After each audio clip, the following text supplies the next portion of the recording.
Do you also want to learn about root finding methods? Then watch this video till end.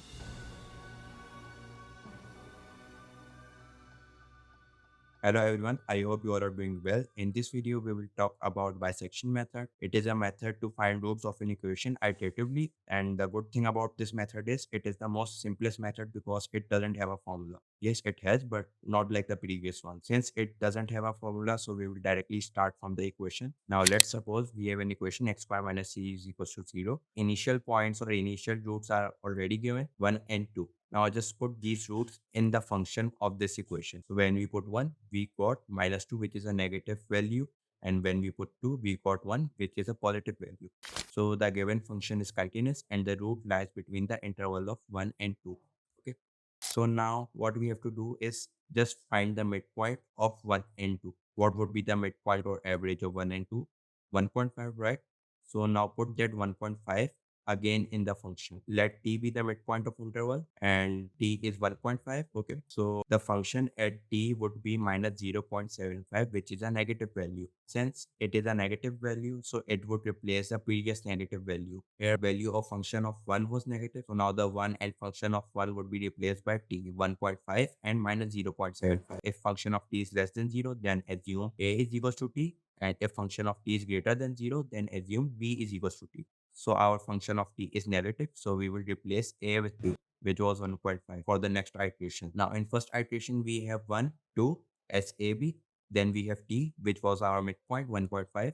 Then we have function of a, function of b, minus 2, 1. And at last, we have function of t minus 0.75. Okay. So now in the next iteration, as t and function of t replaces a and function of a. So here we have a 1.5, b would remain 2, t is 1.75, which is our new midpoint of 1.5 and 2. Okay, so now we have function of a, which was minus 0.75, and then we have function of b, which will remain as previous, like 1.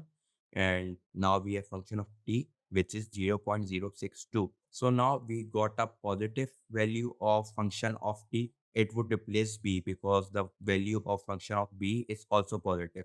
So in the third iteration or next iteration, b and function of b would be replaced by t and function of t. Okay, so in third iteration, you can see a is 1.5, b is replaced by previous t 1.75. Then we got a new t, which is our new midpoint. Then we have function of a like previous one. We have function of b, which was function of t in the previous iteration. And at last, we have function of t, which is function of our midpoint in this iteration. So how to do this thing in code? Let's have a look. Starting from the bottom, we have defined our function equation, which will take x and will return us our equation, the value of our equation or function. Okay. Then we have our initial root or interval a is equals to 1, b is equals to 2.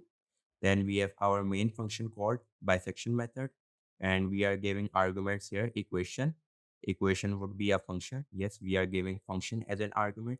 Then we have a and b, which are values or variables. Now what's happening in bisection method?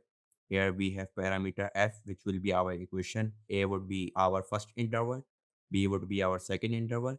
Then we have tolerance 1 exponent minus 6, and we have also set our max iteration to 100, and user can change it later too. So what's happening in our first condition? If function of a multiplied by function of b is positive, what greater than 0 means? It means positive value. So if function of a multiplied by function of b is positive, then there is value error. The function values at the interval endpoints must have opposite signs. So it means signs are not opposite, then there is a value error. So we have iteration set to 0 while iteration is less than maximum iteration. T would be our midpoint. Function of t is our value of function of t. And then we have one more condition. If function of t is less than tolerance, it means if our value of function of t reaches less than tolerance. Okay, so just print number of iterations and return t, it would be our final answer. Yep, that would be our answer. And then we have one more condition to replace the value of b or a depending upon the sign of the midpoint. If function of a multiplied by function of t is less than 0, b is equals to t, else a is equals to t. So what's happening here? It would multiply the function of a and function of t. So in the first iteration, function of a was minus 2 and function of t was minus 0.7. So if we multiplied these two, then what value will we get? Okay. So we will get a positive value because both are negative. If we get a positive value which is greater than 0, then else block will run and A would be replaced by T. Okay. If the signs of both are opposite, then we will have a negative answer. And if it is a negative answer which is less than 0, then P would be replaced by T. So in the second iteration, you can see function of T multiplied by function of A. Both have opposite signs. So in the third iteration, B is replaced by T. 2 is replaced by 1.75. So yep, that's all. At last, we are having an increment in our iteration counter. And if we are out of this while loop, then we will raise value error, maximum iterations reach, and low convergence. That was the code. Now we'll try to run it. So in 19 iterations, it is giving us answer of our root according to this tolerance. If we change the tolerance like 1 exponent minus 9, then answer can be different.